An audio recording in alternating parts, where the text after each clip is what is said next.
This whole entire video is going to be about pistachios. I've done a lot of research on pistachios, and I find it almost difficult to find anything bad about pistachios besides a little bit of phytic acid. So pistachios have phytic acid, which actually fights against cancer. So basically, pistachios are rich in arginine, which is an amino acid that is needed for nitric oxide synthase enzymes. So increased arginine intake, which are in pistachios, can boost nitric oxide in endothelial cells and some immune cells like macrophages. So arginine improves vasodilation, which improves blood flow. As a result of the blood flow improving, this also improves nutrient delivery. Because I think red blood cells are known for transporting nutrients. Also, nitric oxide also has effects on calreticulin, which is it's an eat me signal on stressed cancer cells and apoptotic cells, which helps the macrophage recognize the cells to do phagocytosis, or the engulfing of the cancer cell. So basically, a nitric oxide influences the calreticulin in two main ways, which is the endoplasmic reticulum stress modulation. So basically, that means that the nitric oxide induces stress on the membrane, which actually promotes the calreticulin to expose on the surface of the cancer cell instead of hiding inside the cancer cell. Because the cancer cell knows how to hide from the immune cell.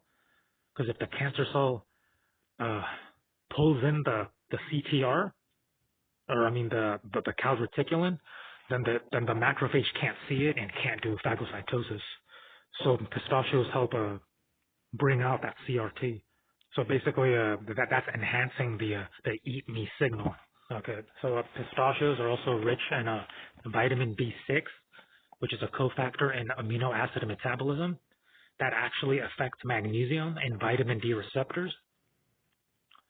If vitamin B6 activates vitamin D receptor, then that actually supports the zinc finger transcription factor. And what that does is that it closes chromatin at certain gene loci, including oncogenes or genes like CD47.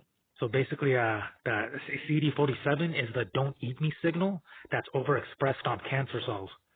So by boosting the zinc fingers on the vitamin D receptors, because that's where the zinc finger is located, that actually downregulates the CD47, which is what the cancer cell uses to escape an immune attack. And then there's the calreticulin on the macrophage. The macrophage binds onto the calreticulin that's on the cancer. So basically, pistachios prevent the cancer cells CD47 from binding onto the SIRP alpha on macrophages. Basically, what that does is that the CD47, when the cancer cell does that on the macrophage, it prevents the macrophage from doing a phagocytosis, or the engulfing of the cancer cell. So, but pistachios stop the cancer cell from stopping the immune cell from doing phagocytosis.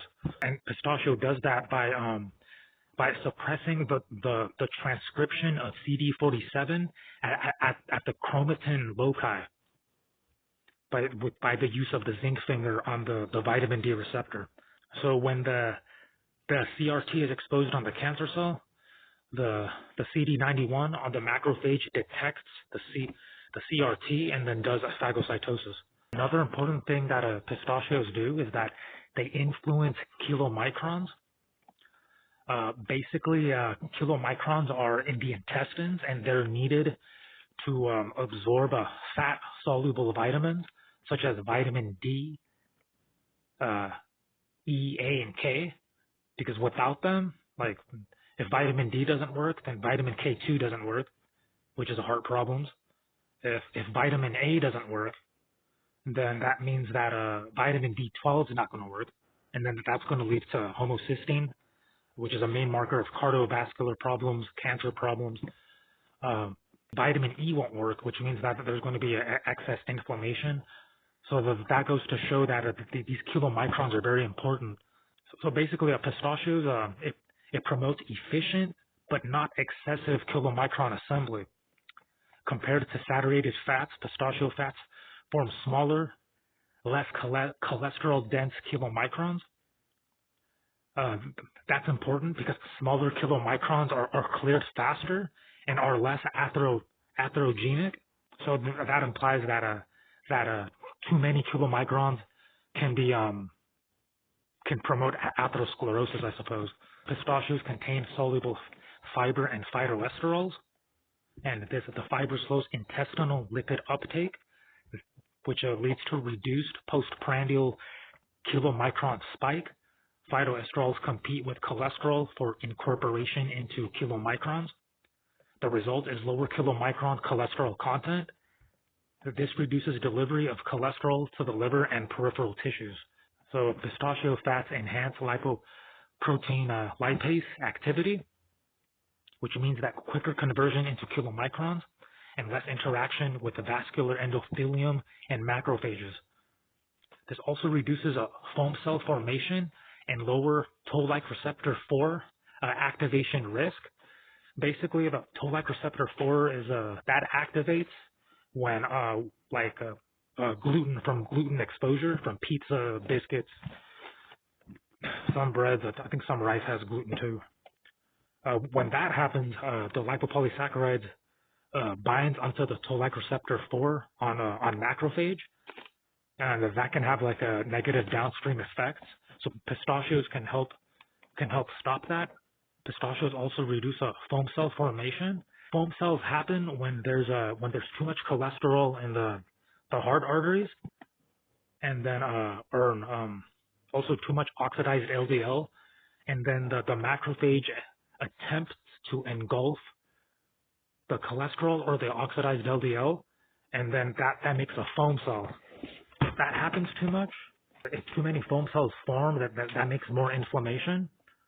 And what that does is that just perpetuates the process of more cholesterol, more LDL coming in, and then more macrophages coming in, and then making more foam cells, and it's just a bad situation. So chylomicrons, as I said it before, enabled by pistachios, transport fat-soluble vitamins, and pistachios are especially rich in tocopherol vitamin E. So pistachios increase the vitamin E loading into chylomicrons, and then enhances the antioxidant delivery to tissues. And then the vitamin E also protects chylomicrons from oxidation, because if the chylomicrons were to be oxidized, then the fat-soluble vitamins can't be loaded onto the chylomicrons, and then the chylomicrons can't transport the vitamins to where they have to go. So yeah, I think also vitamin C regenerates oxidized vitamin E, because vitamin E can get oxidized, and I suppose it's from too much activity. So the vitamin C regenerates the vitamin E. And then the last step is pistachio-derived chylomicrons are smaller. They carry more antioxidants and contain less cholesterol. So yeah, so since they carry more antioxidants, that means there's going to be less inflammation. Also, there's going to be less oxidation of chylomicrons, so that the chylomicrons can transport the fat-soluble vitamins. So like, subscribe, leave your comment below about any other any science tips or knowledge that you might know. If you know any foods and any of their effects or compounds. I have more content to come, and I'll see you later.